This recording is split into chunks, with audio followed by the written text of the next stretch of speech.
If I were to start over from scratch in 2025 in my philosophy and apologetics journey, this is exactly what I would do. Okay, so number one, what do you want to do? You have to ditch the apologetics thinking. Yes, apologetics, that's how I got into this whole thing.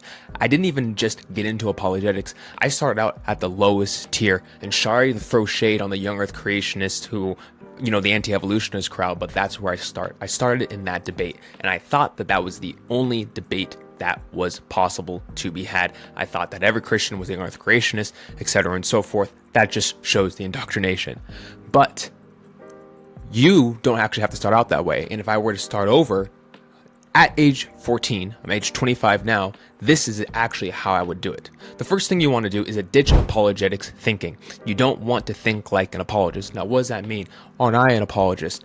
Whatever that word means, to some people, it's the worst word you can possibly call someone. To other people, it is a badge of honor. Whatever you think about that, I want you to take this whole agenda of learning arguments and having to defend your side and having to convince people of your beliefs. I want you to put that off to the side. Why? Because apologetics is a market. There are books that are apologetics based.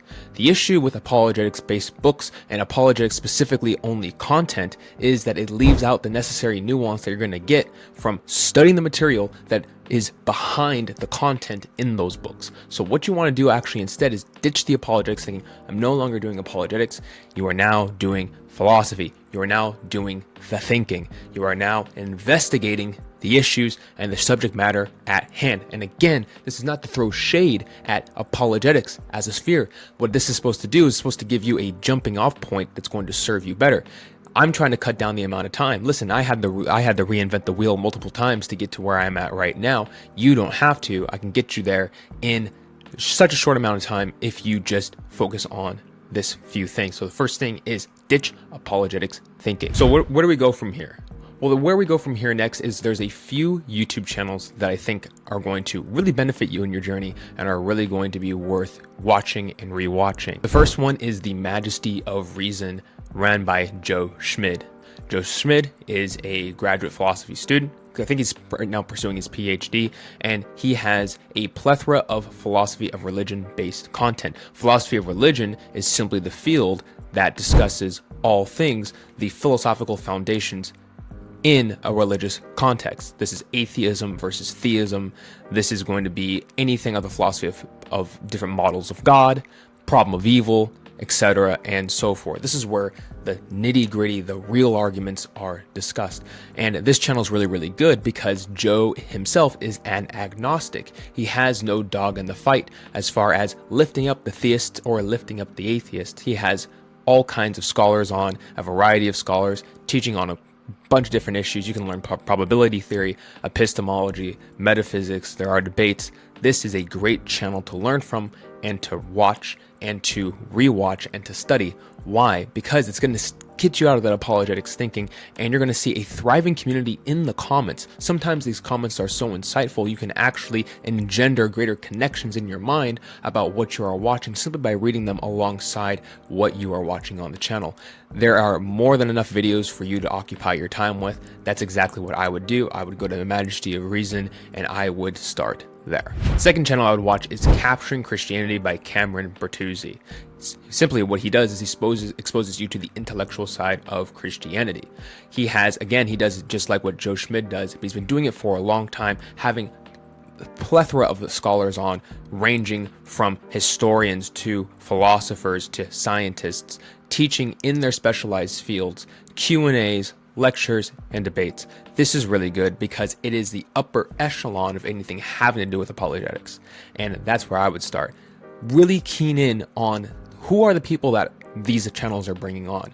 And what I would do is I would go track down their work. I would even email them. You want to get to know the body of work of these scholars, because ultimately any apologetics work that you're going to be interested in reading or interested in studying or listening to is going to be standing on the backs of these giants. So Capturing Christianity is a really, really good one. It is an apologetics based platform, but it's the upper echelon of apologetics, which is it's designed to give you the truth. It's designed to give you the critical thinking power and capabilities to get you to where you want to go. And ultimately, you cannot go wrong because of the caliber and the stature of the individuals Cameron himself has on. And fun fact, I was also on there as well. So that should be more enough reason for you to want to go on there. Third is the Veritas Forum. Now, the Veritas Forum is a very interesting one. The Veritas Forum was a very pivotal and I would say influential aspect of my journey when I was going through this process. The Veritas Forum simply is a forum that is Christian ran, that is to bring on scholars to entertain multitudes of philosophical questions, and they have lectures and they host debates. But what I really like about them is the pureness of the thought, is the pureness of the agenda. It is simply to present the ideas as they are. And you can find every topic on this YouTube channel, from how do we deal with the problem of Old Testament and biblical violence, like the genocide passages that we find in the Old Testament, or the conquest that we find in Joshua. Things like that, to philosophical arguments for existence of God. Again, it's a purity of the thought behind it. This is going to help you live out step one alongside the other two channels I've already mentioned. And then last but definitely not least is the Center for Philosophy of Religion. Right now, you are in the realm of philosophy of religion. If you've taken rigorous notes on what I have just presented to you thus far, you're in the philosophy of religion and you are on your way to being a good philosopher of religion. But you cannot go without the Center for Philosophy of Religion, where you'll find animated videos as well as lectures or even interviews of some of the best contemporary philosophers of religion and how their thought is shaping certain ideas and questions that you may have. Really, really good channel, indispensable, but it's also super underrated. I would go check them out. Write that down, put that in your arsenal, in your repertoire. Now I'm going to give you 2 cheat codes that are going to skyrocket how you think about the dialectical context.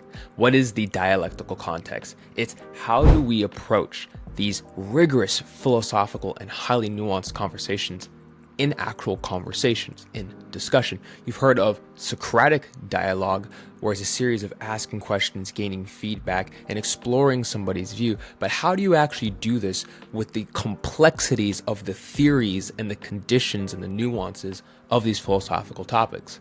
Well, here are 2 debates, really discussions, I would say even friendly dialogues that I would recommend. The first one is with Joshua Rasmussen and atheist philosopher Graham Oppy. This is one of my favorite videos. I remember being sitting down and eating lunch when I was in community college, and I was watching this video when it first came out. This is a video hosted by Cameron Bertuzzi between Joshua Rasmussen and Graham Oppy on the origins of reality. Really, they're discussing the contingency argument. What I loved about what they were talking about is how meticulous and how methodical the debate was, how the discussion was. You had 2 rival far as apart as you can possibly be, supposedly, when it comes to worldview disagreement. And yet, Joshua Rasmussen, in his very productive and loving style that he does, I think, the best out of anybody in these conversations, and Graham Oppy with his very thoughtful and really keen and sharp way of viewing the inner details. They brought these things to the table in such a way where I was first exposed to the first time, what true theory comparison looks like. We've talked a little bit on this channel about the beauty of worldview comparison and theory comparison, how at the end of the day, we can have our favorite arguments. You might be someone who's a Thomist and you like your argument from motion and you like the 5 ways, you like Deonte and all those different things. You might be a Swinburnian like myself and like certain arguments, let's say the fine-tuning argument or whatnot. Whatever that may be, at the end of the day, what's going to be most crucial and what's going to be most effective in a dialogue, the dialectical context, is going to be worldview comparison. And Josh Rasmussen and Graham Oppy exemplify the spirit of philosophy in their discussion. And I thought it was very good. They put down on the table their principles. Do we share the same principles? Do we think that this is the right way to go? And it's a loving back and forth to really seeing, hey, before we proceed, we got to make sure that we're on the same page. And it was beautiful to see how the difference in methodology influenced the route of the dialogue. So I would highly take notes on that, and that one has great rewatch value because it's going to show you, whoa, wait a minute, maybe the way in which I'm approaching my conversations with atheists, maybe my way of approaching my discussions online about certain philosophical ideas can actually be changed. Maybe I can do a rethink around this and find a more productive, but also at the same time, a more effective and pragmatic way to engage.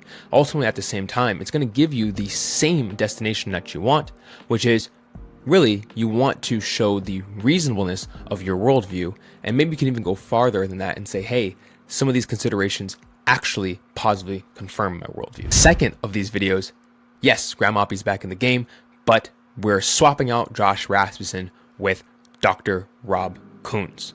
Dr. Rob Koons is himself a Christian theist. He calls himself an analytic Thomist, and he has been, I think, teaching in philosophy for 30 plus years, specifically specializing in the field of metaphysics and first order predicate logic.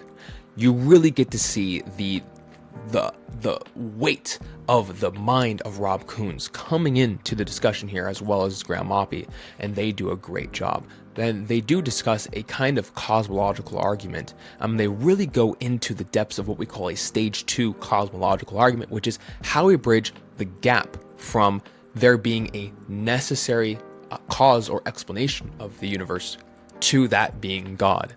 And there is a theory comparison all throughout this, but it gets highly metaphysical, and you will definitely leave with some tools. I remember I would be going to and from work, or when I'd be listening on my headphones when I used to detail cars back in the day. And I would listen to this conversation over and over and over again because I love the moves that every person made. It was like I was watching a chess game in real time, and I learned a lot from it.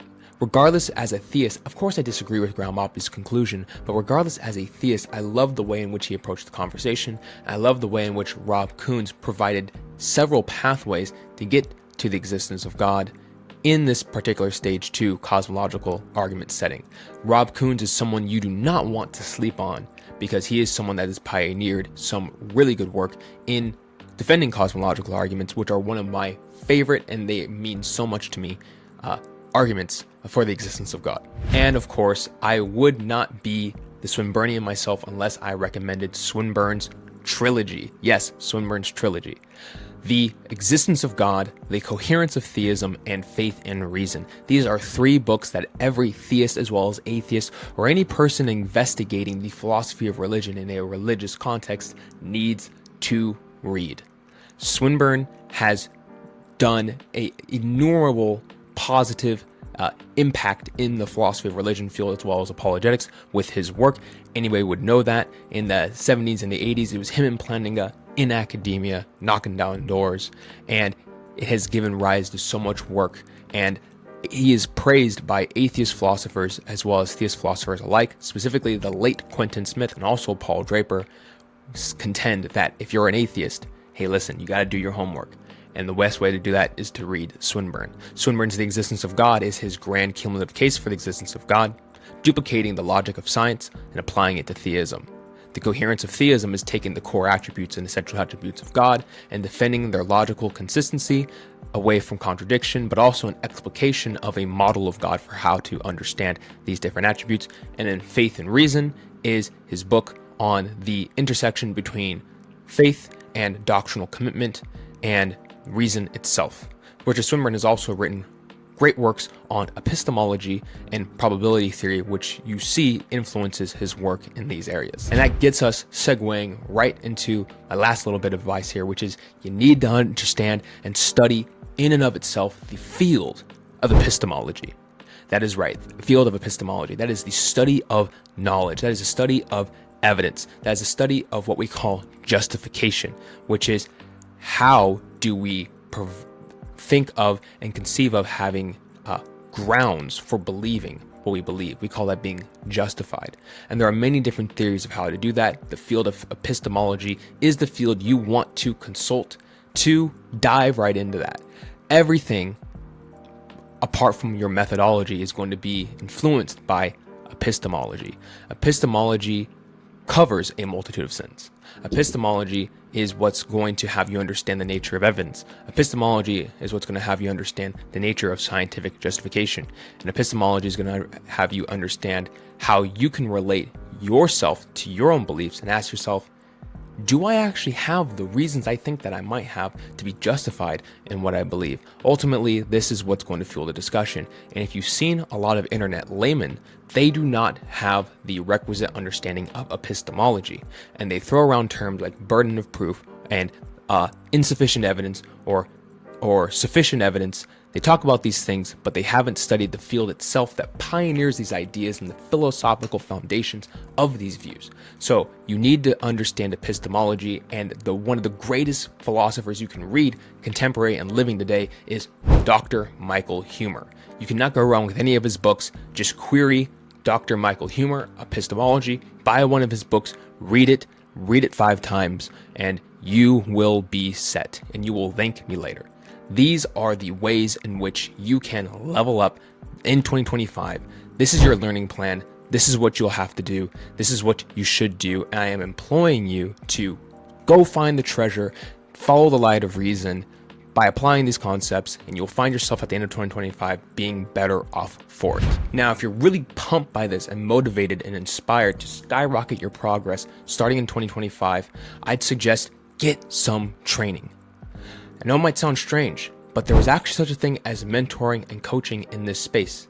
If you want to talk with me face to face, see what I think about diagnosing your particular situation and getting your own customized, personalized learning plan, hit the link in the description, and it's also in the comments, and think about getting some mentoring and having someone who's gone farther than you, not have you reinvent the wheel, slice off the unnecessary pitfalls that you might fall down if you were to do it yourself, and lead you to the promised land. But I want to help you out, and my goal is to get all of my subscribers who actively watch me on a regular basis their customized learning plans and get their training. I have a private community where we do constant trainings and role plays, and we go through and we master these concepts. That is you. If you've been looking for something like that, I wouldn't hesitate now to do that now. Alrighty, that is it, everybody. If you enjoyed this video and you found it helpful, send this to someone who else might find it helpful. Pay it forward. Be a good person.